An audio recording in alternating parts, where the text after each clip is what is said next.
Hey guys, what I'm going to do is I'm going to get into this lesson about the pentatonic box patterns. I'm going to give you a different way of looking at these pentatonic box patterns. We're going to look at these as caged pentatonic box patterns. First one first, I'm going to do it on this fretboard diagram here. You'll notice I've missed this one here. I will come back to this in a minute, but I've got to make my way through these to come back to this one, and you'll understand why once I get there. Now, the first thing we need to do is we're going to do this in good old A minor. So that would be the roots, because that's at the 5th fret on the E string, E, F, G, A. So we've got that A there, and remember the gift of the gab, G, A, B. This is a completely movable system, so you can move it up and down. So we've got the root, we've got the flat 3rd, we've got the 4th, we've got the 5th, we've got the flat 7, and then what happens is we get back to the root again, and then we get the flat 3rd, the 4th, the 5th, the flat 7, then we get that root again. So I'm just putting that root on there just to show you that is the key, but from now on what I'll do is to show the root, I'll just draw these little tadpoles. So we've got the root and then we've got the flat 3rd again. So this is the minor pentatonic. Now the first thing we're going to do is to see how these guys hook up into each other. They're kind of like Tetris. What I'm going to do is I'm going to take this information here, I'm going to scoot it over onto this separate fretboard here, and I'm just going to repeat it, and what you'll do is you'll start to see how these look the same. Hopefully you can see that this pattern here, this is just a repeat of this, and this is the beginning of what we would call box 2 of this minor pentatonic pattern. I'm just going to draw these in because I know them, but I'm going to show you another way of visualizing these and you'll find it really useful. Let's put this in here. There's the root note again, and there is that last note to complete that pattern, and you'll see that each string has got 2 notes on each string. That's the standard box pattern setup, 2 notes per string. But what you'll notice is this root note has shifted now. It's shifted into this D-shaped octave here. Now if you haven't seen my video about the octave patterns, then you might want to watch this one up here, because this will explain what's going on with this root note. Now what I'm going to do is I'm going to do exactly the same process again. I'm going to create box 3. So we're going to create box 3. So I really just need to get rid of the top part of that pattern, and I just transfer that whole thing across. The beautiful thing is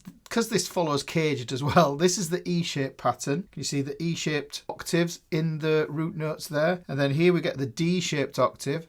So if we think about it, C, A, G, E, D, we're going to go back to the C-shaped octave. This is the C-shaped octave. Hopefully you can see how that goes across there. Let's do the same thing for box 4. We're going to transfer this over here. We've got that there, and I just get that root note in there, and that gives us box 4. But look, I've got another note to put in there because this is the C-shaped octave here. This is going to be the A-shaped octave. And the reason this is important, it means we can chase the root note all the time. We need to know where the root note is so that we can resolve our solo phrases. When we solo, we've got 2 parts to a phrase, and that is a question and an answer, a call and a response. We save the root note for the response or for the answer. Now here is the thing to know about this. 15th fret, if you think about it, it's just a repeat of the 3rd fret. And I could actually take this whole box pattern here and put it into the open position. I'll just put these notes in so that you can see them. Let me just put those root notes in there. That looks more like a fried egg, and then a tadpole there. What this reveals to me is if I knock those top notes off there, then I have the notes that I need then to come over here to create box 5. We put that one there. You might be saying, where's the rest of the information going to come from this? It comes from box 1. Look at this. You can see we've come back round on ourselves again. If I just gather this information that's here in box 1, you can see just every note on the 5th fret there. And that's a super useful landmark when we're plotting stuff out. And I could just draw those root notes in again. You can see that there, that tadpole there, that lives there. So we've got the G-shaped octave, we've got the E-shaped octave, we've got the D-shaped octave, we've got the C-shaped octave, we've got the A-shaped octave, which then leads back to the G-shaped octave. So you can see you can track these root notes all the way through this. That is pretty cool as it is, Ricky, but we can simplify this even more. Learning all of these 5 box patterns can be tricky. So what we need to do is we need to break it up into chunks. I always say, how do you eat an elephant? You break it up into chunks. You can't eat the whole elephant. You have to chop it up into manageable bite-sized pieces. That's what we're going to do here. I'm going to transfer these box patterns onto another sheet of paper, and I'm going to show you how to break these down. Don't worry about remembering this because there is a PDF linked in the description below. You can just grab that and then print it off. As you can see here, what we've done is we've taken those box patterns now and I've put them into individual boxes. I put the fret numbers next to the starting note for each of these box patterns there, and notice this one, this here would be fret 3 and it can also be fret 15. Like I say, it can be confusing to try and remember all these shapes and patterns, so what I want to do is I want to break it down into 2 simple shapes. That's all you need to know, is 2 simple shapes. What we do need to know though is when we switch from a G to a B, in every case, because of the way that the guitar is tuned, we need to compensate by adding 1 fret every time we move along. You'll see how that modifies this idea that I'm just about to show you. The first shape, we're going to do what I call a string set. Now the thing is, the string set that I have contains 3 strings, and this is what I call the 3 pattern, and then I have the 2 pattern. This is going to be a string pair, which is different from a string set. A string set has 3 or more strings, whereas a string pair is specific. It is the topic of an upcoming video that you will find very useful and be able to apply this idea and many others across this string pair thing. So make sure you hit that subscribe, because that might be the thing that helps you finally understand how pentatonics work. Anyhow, onto this. The first string set pattern I'm going to do is this one that I call the 3, and the reason I call it a 3 because it is 3 sets of whole steps. In between this note and this note, we've gone up a whole step. We could think of it as a major second, or we could think of it as a tone if we're thinking in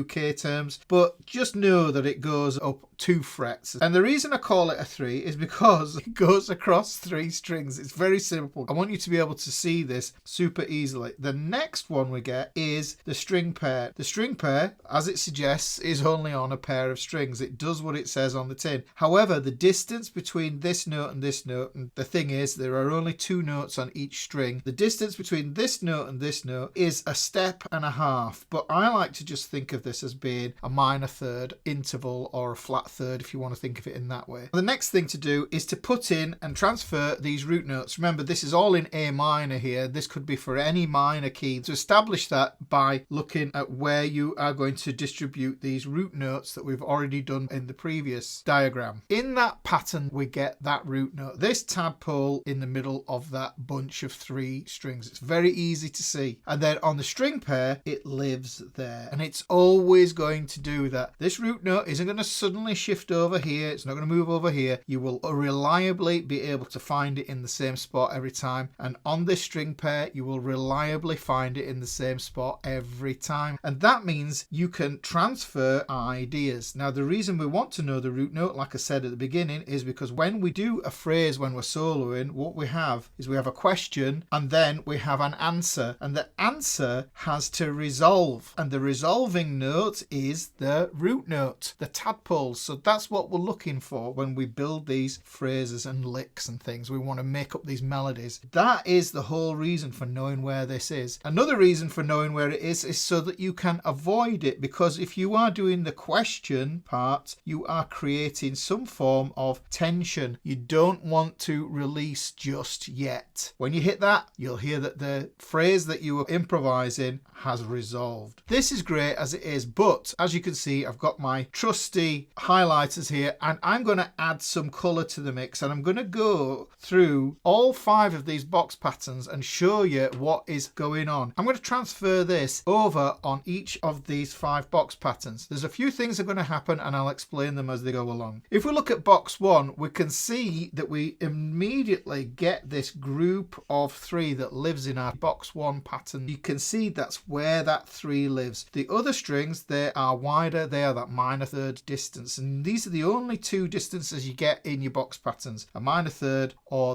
major second. Let's cross over onto this one here. I can see that we get the first line of this string set 3 here. If I go across here, you can see that something has happened. And what I've had to do is, because of the way that the G and B strings are tuned, we have to compensate by adding 1 fret. That's why it says +1 at the bottom here. And then all that remains is for me to fill this out, because once we've got past that kink in the tuning, everything straightens out again. Here's the thing about this pattern. What we get is something that I call the wraparound, and that is the notes that are on the E string are mirrored on the other E string. So whatever happens on this thin E string is going to happen on the thick E string and vice versa. So I have to carry that around there. Because I've carried that around, I've got to realize that is that pattern there. That one and that one are the same pattern. But you can see where the 3 pattern goes. And this is why I call these 3s and 2s, guys. So let's jump over onto box 3, and it's super easy to see this one because it's exactly plotted out the same as this. You have this E string that has something on it, so it has to be mirrored on the other E string on the wraparound. So if I put that on there, that lets me know what's going on here. And if I had some more strings going off in this direction, then this pattern would recur again. It would just keep on going. Let's move it over onto box 4, and we get that awkward kink in the tuning happening again. You can see there is the first 2 of those, but look, we're switching from the G to the B string, so we have to add 1 on there, and let's complete that 3 pattern. So there's the 3, there's the 3, 3, 3, onto the last one. This one is a bit trickier because what happens is that wraparound pattern and mirroring happens right in the middle of the string set. We have to use a little bit of imagination to see it, but if we remember that middle step pattern there is repeated on the E string, then really by putting this one in here, we're just completing that group of 3. That takes care of all the 3s. Let's look at the 2s. Going to use a different color for this, guys, because just want it to pop out and be really easy for you to see. Let's look at box 1, and as I went through the 3s there, no doubt you could see where these string pair 2s were happening. So let's put that one in there. Remember, whatever's happening on the thin E string is happening on the thick E string as well, and you can see that is exactly the same pattern. If you had a 7-string guitar that went that way and it was tuned to a B, you would have this pattern here. How cool is that? Let's look at box 2. We can see that we get that same pattern there. I think of this as being a rectangle because each one of these dots looks like a corner of a rectangle, and this one looks like a box. Like I say, I just call them 3s and 2s. Whichever way you want to name it, it's up to you, guys. If you want to see it as 3s and 2s, we want to see it as a box and a rectangle, that's completely up to you. The thing is, the rectangle is going to disappear here as we tackle the kink in the tuning. You can see we got the shape, but because of that crossing over between the G and the B string, we have to compensate by adding another fret, and that's why it skew-ifs it. And sometimes this can be a tricky pattern to play, but the secret to playing these patterns is pentatonic elevator triangles. Let's look at this one over here, and you can see we get exactly the same thing. Because it's on the E string, guess what? It's mirrored on the thin E string as well. We cross over there, and then the last one, super easy to see. This is a very symmetrical looking pattern. I always think of it looking like a double door wardrobe that opens up like that. I don't know why, it seems a bit silly, but whatever works for you, it doesn't matter. If it works, it isn't stupid. So that is a cool way of understanding those pentatonic box patterns and breaking them down into super useful shapes. What I'm going to do now is I'll jump on the guitar and show you these in practice, how they work, and give you some ideas of how to utilize this information. If you are enjoying my lessons here on YouTube, you might consider supporting my work on the channel and purchasing my ultimate guitar lesson book, which has got 80 lessons that are here on my YouTube channel. Let's get back to the video. Okay guys, so this is the box 1 pattern, and what we're doing is we're looking for that 3 pattern in there. This is the one that is a whole step, whole step, whole step, and there's 3 of those in box 1 there. Listen to this one. I think it's useful to jump over to box 3 of these patterns to see how exactly the same pattern. We're not having to change it for compensating because we're not going over the G and B string. If I play it here in the box 3 pattern, what you can hear is the timbre of those notes changes. They're in the same octave, but the timbre of the string changes. This is warmer, a little bit woody, and maybe a little bit woolly. Whereas this, It's got a little bit more zing to it. It's a little bit more twangy and a bit brighter. It's exactly the same pattern. So this is that pentatonic 3 pattern in box 1 and in box 3. But the thing to notice is they are in the same frequency range. The only thing that changes is the quality of the notes. Let's move over into the box 2 of these minor pentatonic, and we have this pattern here. Then what we do is play that pattern. Notice it's still a whole step here. I compensate because I'm crossing over that kink in the tuning between the G and the B string. And that puts me on the B string there. I go up a whole step again. Then I jump over onto the next string. And that gives me that pattern. I know that my root note is always going to be there. Jumping back onto that box 1. That root note is always going to be there. Same up here in box 3. Same note. The difference between the box 1 version and the box 3 version is that the box 2 version is an octave higher. It's in a different voice. Let's have a look at where it lives in box 4. You can see we get the same thing. Whole step, we've got to compensate because we're crossing over from the G string to the B string. And we get that same one again. Now this is in a thicker string set because this is on the D, the G and the B strings, whereas this one down here, although it sounds the same frequency, this is brighter, whereas this one is a little bit more mellower, and this is helpful in choosing the texture of the sound that you want in your solos and your improvisations. That leaves us with one more box pattern to do. That's box pattern 5, and if you remember that was the symmetrical one. I call that the wardrobe doors one because it is symmetrical. Remember this one, it's split in 2. We've got half of it here, but if we want to think of it starting here, we get that step, we get the step there, and look, there is where that middle note would be. And if I had a higher string, which would be an A string, that would be in the same position as well. But I haven't got one, so what I do is I flip it over, I do the wraparound, I chuck it over here. You can see where that one lives. Remember, I did that as fret 3 and fret 15, so that means I can play that up here as well. We're into the dusty end of the neck. So those are where all the 3 patterns live. What you can do is you can use those to connect your pentatonic boxes as well. So if I take and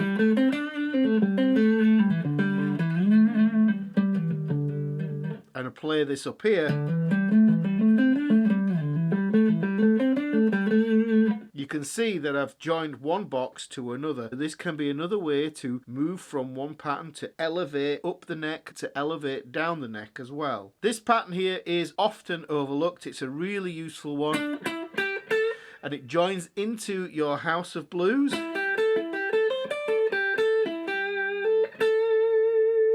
Any lick that you play here, I can play it and replicate it up here. But obviously, because of the timbre, it sounds different. Let's move on to the string pair variation now. This is the 2s. If you remember, we have this string pair here. We also have the wraparound on this thick E string. That is the same as this note. So if I bend on this flat 3rd here, for instance, and resolve onto my root note there, I can do the same thing on this side. That's pretty cool. Now I can change this and I can put this into my second box pattern. There's the box pattern. And you can hear that's where that pattern lives again. And there's that root note. That root note is always going to be in the same position on this pattern as well. If you want to think of it as the bottom left corner, that's the easiest way to visualize it. That's almost like Born Under a Bad Sign. What we do then is we take that into the next pattern. This is where we get that awkward kink in the tuning. What this does is it turns that rectangle into a rhombus shape, if I'm not mistaken. The way I see this is, that's where it joins into one of my pentatonic elevator triangles.